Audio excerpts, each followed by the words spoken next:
जय हिंद, वंदे मातरम। आप सभी का स्वागत है सक्सेस वर्ल्ड एमसीक्यू चैनल पर। तो फ्रेंड्स, आज के सेशन में बिहार पुलिस की नई भर्ती के लिए इस नए बुक से मॉडल प्रैक्टिस सेट 18 को कवर करने वाले हैं और आपका 2 मॉडल प्रैक्टिस सेट होगा। उसके बाद ये पूरा बुक आपका कंप्लीट हो जाएगा। उसके बाद हम लोग रुक्मणी पब्लिकेशन बुक से प्रैक्टिस सेट को स्टार्ट करेंगे। तो आप लोगों को एक भी प्रैक्टिस सेट को मिस नहीं करना है। तो जल्दी जल्दी से आप सभी लाइव में जुड़ जाइए। सभी को गुड इवनिंग, गुड इवनिंग। तो चलिए आज के सेशन को स्टार्ट करते हैं। तो फ्रेंड्स, आज के सेशन का पहला प्रश्न है, भारत में अबरक का सर्वाधिक उत्पादक राज्य कौन है? झारखंड, राजस्थान, उड़ीसा या फिर डी आंध्र प्रदेश। आप लोगों को आंसर करने के लिए लाइव चैट का ऑप्शन मिलता है, तो फटाफट से आप सभी आंसर करेंगे। तो देखिए, अबरक उत्पादन में भारत का जो है ये विश्व में प्रथम स्थान है। भारत विश्व का लगभग 60% अबरक उत्पादित करता है। यहाँ पे पूछ रहा है कि भारत में अबरक का सर्वाधिक उत्पादक राज्य कौन है? तो ये हो जाएगा आपका आंध्र प्रदेश। डी ऑप्शन बिल्कुल सही जवाब है। नेक्स्ट क्वेश्चन देखिए, भारत में संविधान का संरक्षक किसे कहा गया है? चलिए आंसर करते जाएंगे। सोच समझ कर आंसर करना है और प्रत्येक स्टूडेंट को आंसर देना है। तो देखिए, भारत में संविधान का संरक्षक किसे कहा गया है? तो सर्वोच्च न्यायालय को। जो ये बच्चे लाइव चैट में ऑप्शन सी को दिए हैं, बिल्कुल सही जवाब है। तीसरा प्रश्न है, संविधान को एक पवित्र दस्तावेज किसने कहा है? चलिए आंसर करते जाएंगे। सभी मोस्ट इम्पॉर्टेंट और सिलेक्टेड प्रश्न है। तो देखिए, संविधान को एक पवित्र दस्तावेज किसने कहा है? तो ये कहा है डॉक्टर भीमराव अंबेडकर ने। फर्स्ट ऑप्शन जो ही बच्चे दिए हैं बिल्कुल सही जवाब है। डॉक्टर भीमराव अंबेडकर ये ड्राफ्टिंग कमेटी यानी कि प्रारूप समिति के भी अध्यक्ष रहे थे, ध्यान रखना है। नेक्स्ट क्वेश्चन, केंद्रीय प्रदूषण नियंत्रण बोर्ड का अध्यक्ष कौन नियुक्त करता है? चलिए आंसर करते जाएंगे। राष्ट्रपति, उपराष्ट्रपति, प्रधानमंत्री या भारत सरकार। तो देखिए, इस प्रश्न का सही जवाब क्या होगा? केंद्रीय प्रदूषण नियंत्रण बोर्ड का जो अध्यक्ष होता है, इसकी नियुक्ति भारत सरकार द्वारा किया जाता है। डी ऑप्शन बिल्कुल सही जवाब है। केंद्रीय प्रदूषण नियंत्रण बोर्ड की स्थापना की बात करें तो 22 सितंबर 1974 को इसकी स्थापना दिल्ली में की गई थी, याद रखना है। इसका मुख्यालय दिल्ली में है। नेक्स्ट क्वेश्चन देखिए, रेगुलेटिंग एक्ट किस वर्ष पारित किया गया था? चलिए, तो देखिए, बहुत ही सिंपल प्रश्न है। 1773 में ब्रिटिश संसद ने रेगुलेटिंग अधिनियम को पारित किया था। तो सही जवाब हो जाएगा ऑप्शन डी हो जाएगा 1773 में। और पूछे कि लागू कब किया था? तो 1774 से इसे लागू किया गया था, लेकिन पारित किया था 1773 में। तो डी ऑप्शन बिल्कुल सही जवाब है। राष्ट्रीय मानवाधिकार आयोग के अध्यक्ष एवं सदस्यों की नियुक्ति समिति में निम्न में से कौन सदस्य नहीं होता है?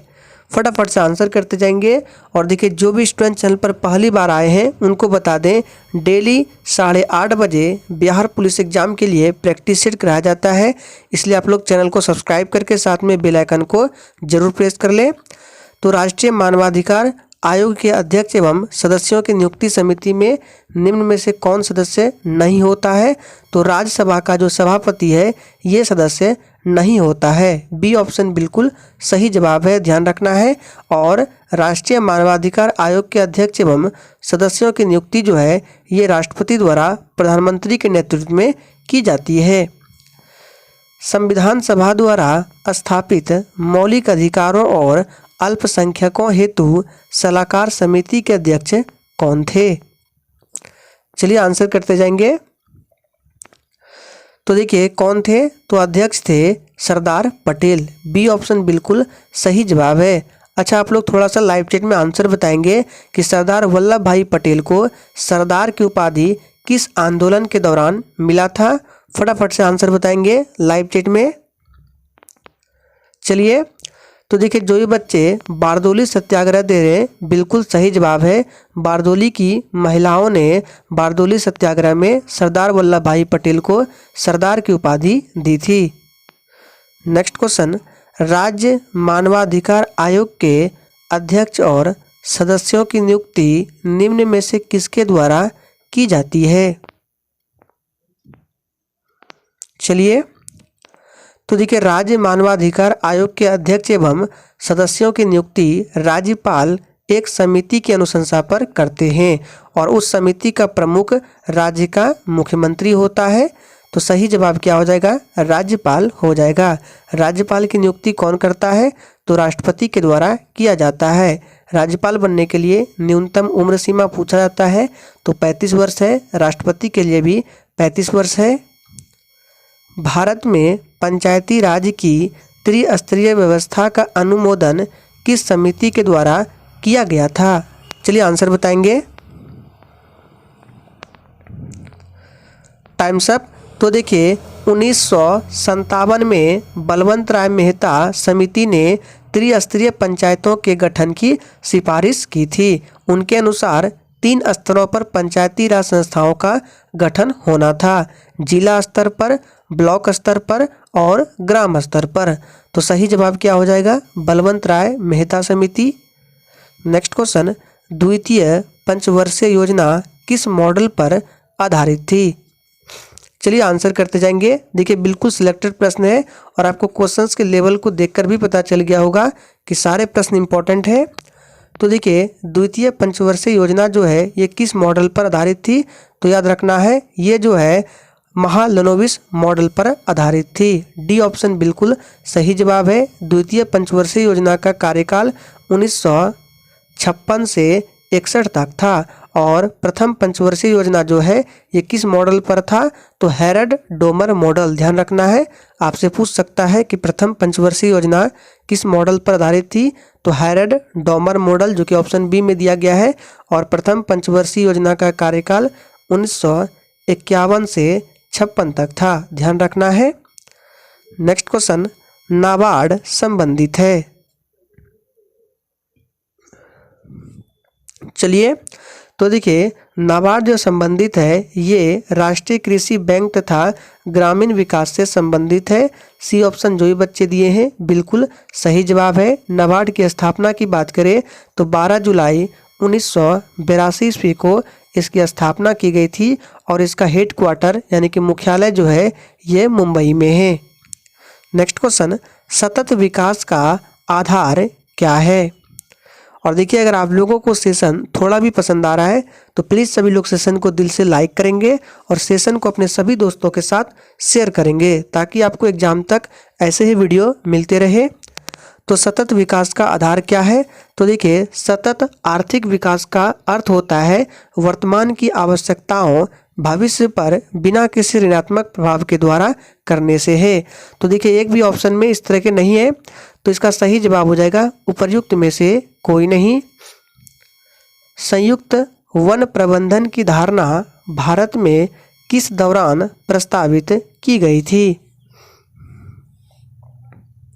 चलिए आंसर बताएंगे।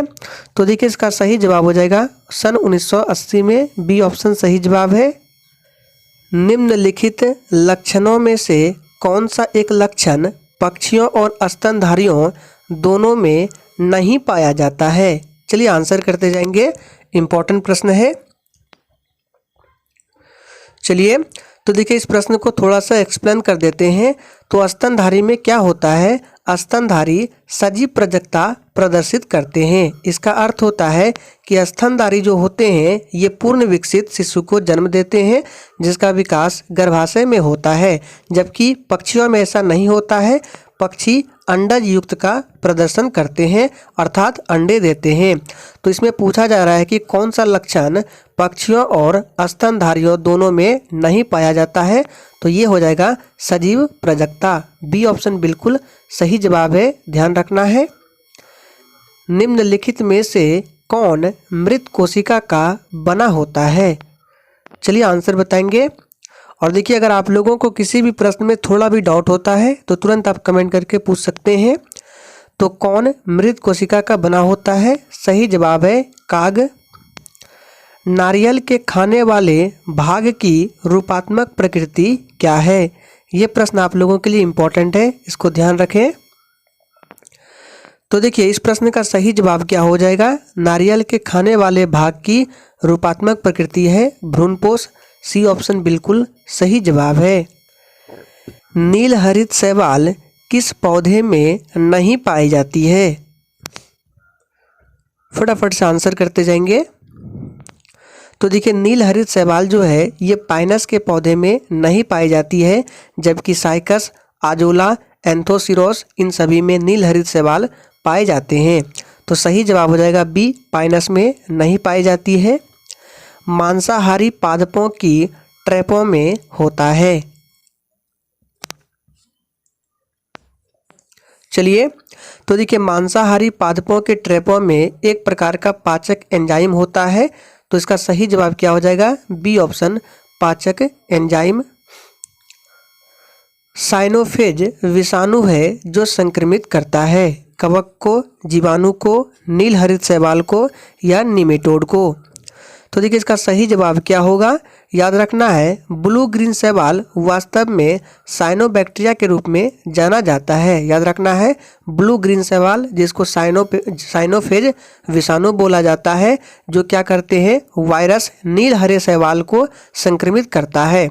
तो इसका सही जवाब क्या हो जाएगा? नील हरित शैवाल को संक्रमित करते हैं। याद रखना है डीएनए प्रतिकृति प्रक्रिया है। चलिए आंसर करते जाएंगे। डीएनए प्रतिकृति प्रक्रिया है। तो डीएनए प्रतिकृति प्रक्रिया अर्ध परिमित होती है। इसका सही जवाब हो जाएगा डी ऑप्शन, अर्ध परिमित। निम्नलिखित किस यौगिक में आयनिक और सहसंयोजी दोनों प्रकार के बंध उपस्थित है? चलिए आंसर बताएंगे। किस यौगिक में आयनिक और सहसंयोजी बंध दोनों प्रकार के बंध है? तो सोडियम हाइड्रोक्साइड यानी कि NaOH में सहसंयोजी तथा आयनिक बंध दोनों होते हैं। तो सही जवाब हो जाएगा D option, NaOH। Radio active तत्व में उत्सर्जित होता है। चलिए आंसर बताएंगे, इंपॉर्टेंट प्रश्न है। तो देखिए रेडियो एक्टिव तत्व से अल्फा, बीटा और गामा कण उत्सर्जित होते हैं, क्योंकि ऐसे तत्व जिनके नाभिक अस्थायी होते हैं वे तत्व अल्फा, बीटा, गामा कणों को स्वतः उत्सर्जित करते हैं। तो इसका सही जवाब क्या हो जाएगा? डी ऑप्शन, उपर्युक्त सभी। याद रखना है और आपको ये ध्यान रखना है कि जिन तत्वों के नाभिक अस्थायी होते हैं वे ही तत्व क्या करते हैं? अल्फा, बीटा, गामा किरणें उत्सर्जित करते हैं। इस फैक्ट को याद रखना है। निम्नलिखित में से किसको नाभिकीय संयंत्र में नियंत्रण के रूप में उपयोग करते हैं? नियंत्रक होगा, नियंत्रक के रूप में उपयोग करते हैं। चलिए तो आप सभी जानते हैं कैडमियम की छड़ों का प्रयोग नाभिकीय संयंत्र में नियंत्रक के रूप में किया जाता है। सही जवाब है कैडमियम। मेथनॉल पानी में घुलनशील है, इसका कारण क्या है? चलिए आंसर बताएंगे। तो देखिए मेथनॉल पानी में घुलनशील है, इसका कारण क्या होता है? हाइड्रोजन बंध है इसका कारण। बी ऑप्शन बिल्कुल सही जवाब है। आवर्त सारणी में सबसे अधिक इलेक्ट्रोनेगेटिव यानी कि विद्युत ऋणात्मकता तत्व कौन सा है? चलिए फटाफट से आंसर बताएंगे। तो देखिए आवर्त सारणी में फ्लोरीन सर्वाधिक विद्युत ऋणात्मक तत्व है। सही जवाब है फ्लोरीन। निम्न में कौन सा यौगिक एसिटल क्लोराइड से अभिक्रिया नहीं करता है? चलिए आंसर बताएंगे। कौन सा यौगिक है जो एसिटल क्लोराइड से अभिक्रिया नहीं करता है? तो ये है ट्राइमेथिल एमीन। निम्नलिखित में किसका कैलोरी मान सर्वाधिक है? फटाफट से आंसर करते जाएंगे। तो देखिए सबसे पहले हम बात करते हैं ब्यूटेन का कैलोरी मान कितना होता है। तो इसका होता है 49,510 किलो जूल प्रति किलोग्राम होता है इसका कैलोरी मान। बात करते हैं इथेन का कितना होता है। तो देखिए इथेन का होता है 54,900 किलोग्राम किलो जूल प्रति किलोग्राम।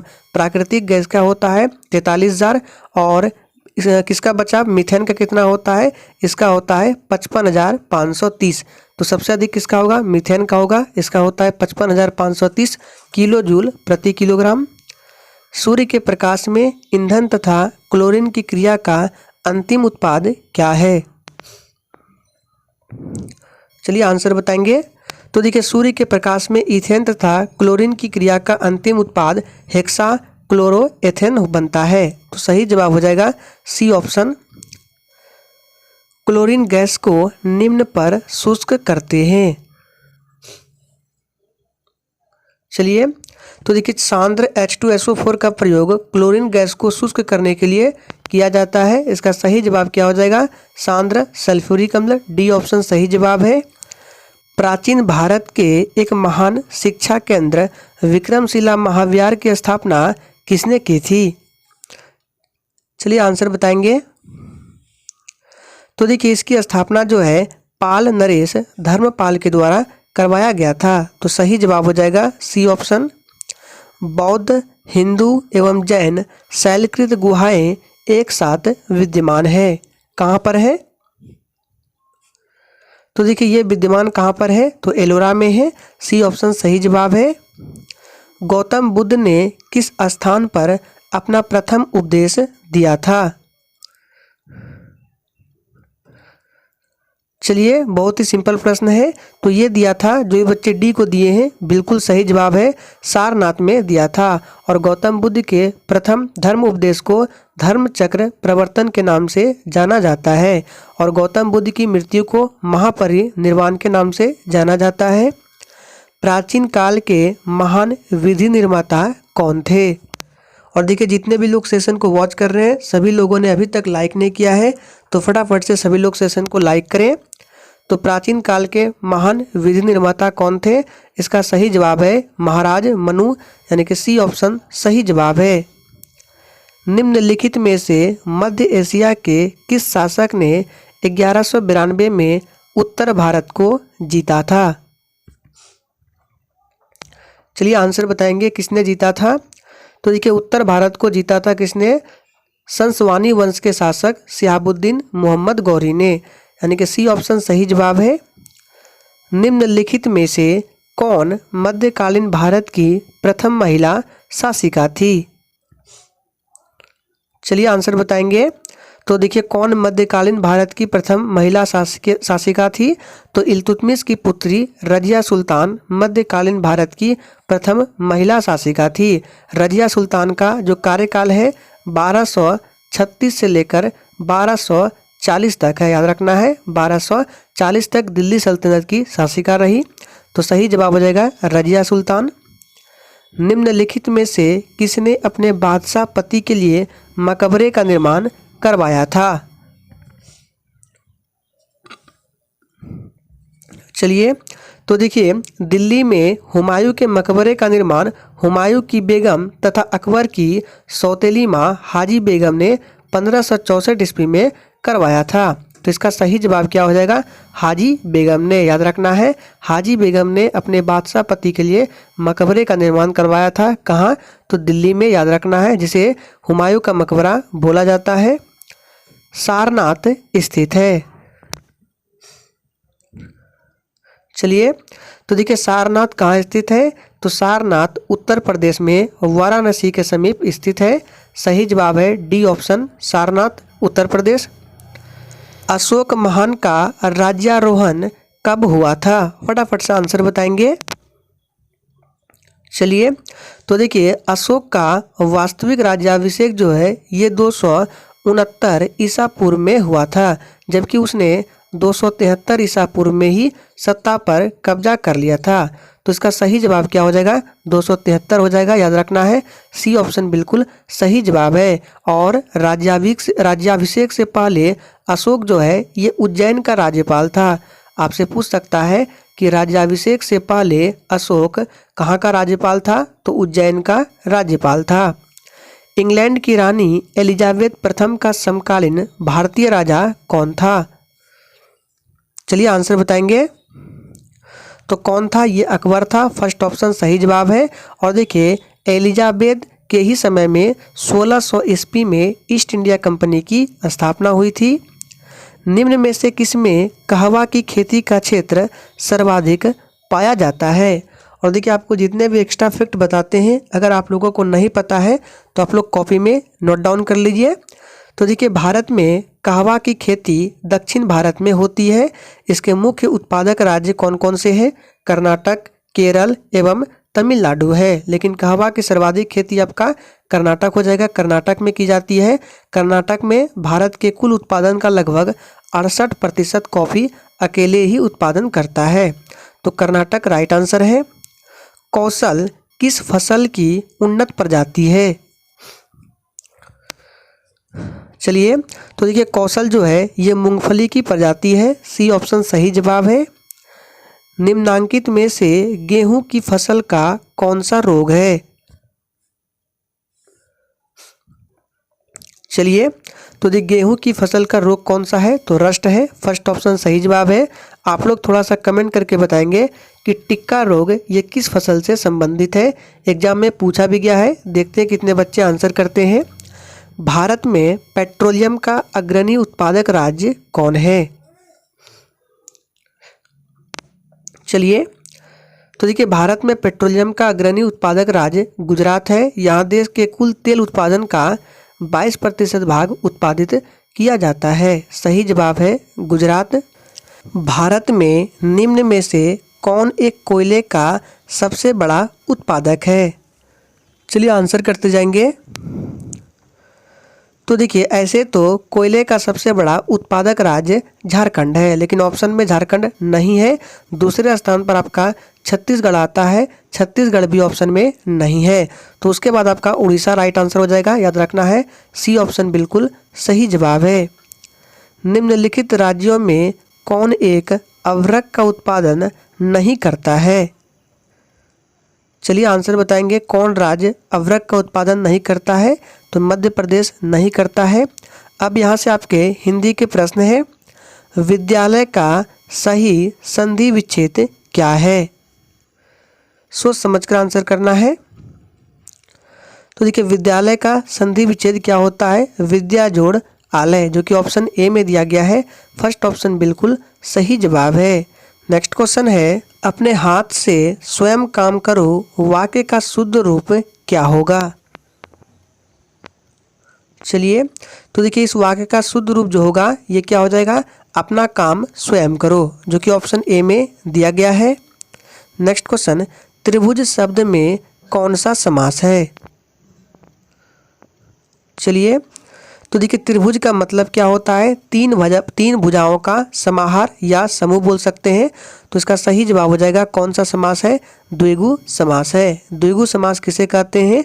जिस समास का प्रथम पद संख्यावाचक होता है और अंतिम पद संज्ञा होता है उसे द्विगु समास कहा जाता है।